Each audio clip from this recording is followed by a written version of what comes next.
গতকাল মোবাইলে এই রেসিপিটি দেখার পরে না খাওয়া পর্যন্ত কোনোভাবে মন শান্ত হচ্ছিল না। এটা এত বেশি মজার একটা রেসিপি, আপনিও দেখলে আপনারও খেতে ইচ্ছা করবে। অসম্ভব মজার একটা রেসিপি। রান্নার জন্য তো এখানে নিয়েছি একটা ইলিশ মাছের লেজ, 2-1 পিস মাছ সহ। আজকে মাছ ছিল না, শুধুমাত্র ইলিশ মাছের এই লেজটুকুই পড়েছিল।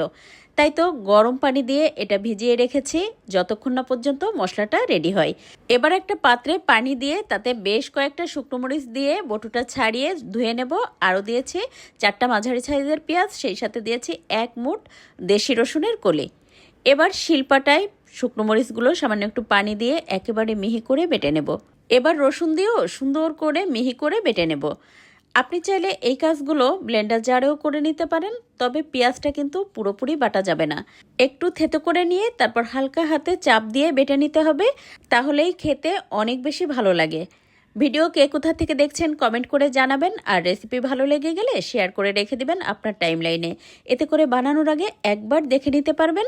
আর এই তো মাছটা বেশ ভালোভাবে ধুয়ে পরিষ্কার করে নিয়েছি, 4-5 বার পানি পরিবর্তন করে ধুয়ে নিয়ে এবার শিলপাটায় দিয়ে একেবারে মিহি করে বেটে নেব। ইচ্ছে করলে আপনি এই কাজটা ব্লেন্ডার জারে সহজে করে নিতে পারবেন। মাত্র 2টো পালস দিলেই কিন্তু কাটাগুলো একদম গুঁড়ো গুঁড়ো হয়ে মাছটা একেবারে মিহি হয়ে যায়।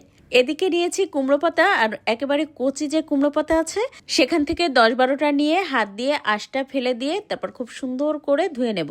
ইচ্ছে করলে কুমড়ো পাতার পরিবর্তে লাউ পাতা দিয়েও আপনি এই ভর্তাটা করে নিতে পারেন। এবার এই বেটে রাখা মিশ্রণের মধ্যে দিয়ে দেবো স্বাদমতো লবণ, আরও দিয়েছি 1 চা চামচ পরিমাণ হলুদ গুঁড়া, সেই সাথে আরও একটু ঝালঝাল করার জন্য 1 চা চামচ পরিমাণ শুকনো মরিচ দিয়েছি, তার সাথে দিয়েছি 1 টেবিল চামচ পরিমাণ সরিষার তেল। তারপর তো হাত দিয়ে একটু মেখে নিয়ে একটা সাইড করে রেখে দিয়ে এবার আগে থেকে ধুয়ে রাখা পাতার মধ্যে দিয়ে দেব পরিমাণ মতো বেটে রাখা মাছের মিশ্রণ। একসাথে 2টা পাতা দিয়ে তারপর কিন্তু আমি এই মাছের পুলিটা করে নিচ্ছি। আর এভাবে যদি 2টা পাতা দিয়ে সুন্দর করে মুড়িয়ে নেওয়া হয় তাহলে একটু ভারী হয়, তো মাছের ভিতর থেকে খুব সুন্দরভাবে সিদ্ধ হয়ে যায়, আর শাকটা কিন্তু পুড়েও যায় না। আর যদি একটা পাতা দিয়ে করা হয় তাহলে তো বেশ খানিকটা পাতলা হয়ে যায়, মাছটা সিদ্ধ হওয়ার আগেই পাতাটা একেবারে পুড়ে যায়। তাই চেষ্টা করবেন 2টো পাতা দিয়ে এই মাছের পুলিটা করার জন্য। তারপর দেখতেই পাচ্ছেন ঠিক একইভাবে আমি আরও একটা করে নিলাম। আর এভাবে যদি আপনি চেপে চেপে করে সরাসরি তেলের মধ্যে দিয়ে ভেজে নেন তাহলে কিন্তু টুথপিক বা অন্য কোনো কিছু দিয়ে আটকানো লাগে না। তবে আপনার যদি মনে হয় যে না এটা আটকাতে হবে, তাহলে আপনি চাইলে এটা একটা টুথপিক দিয়ে আটকিয়ে নিতে পারেন, অথবা চাইলে এটা বেঁধে নিতে পারেন। তারপর তো চুলায় একটা প্যানে আরও 1 টেবিল চামচ পরিমাণ সরিষার তেল দিয়ে একটা একটা করে মাছের পুলি দিয়ে ঢাকনা দিয়ে ঢেকে চুলার আঁচ মিডিয়াম রেখে প্রত্যেকটা পাশ 4-5 মিনিট সময় নিয়ে ভেজে নিয়েছি। এতে করে হয় কি মাছের ভিতরে খুব সুন্দর সিদ্ধ হয়ে যায়, পাতাগুলো খুব ভালোভাবে ভাজা ভাজা হয়ে যায়। তারপর তো এক পাশ উল্টে দিয়ে চুলার আঁচ আরও একটুখানি লো করে দিয়ে আরও 5-6 মিনিট ভেজে নিয়েছি। তো এই তো প্রায় 10-12 মিনিট সময় নিয়ে এটা ভেজে নিয়ে এবার তো তুলে নেব। আর এই তো দেখতেই পাচ্ছেন নোনা ইলিশের মাছের পুলি তো করা হয়ে গেল।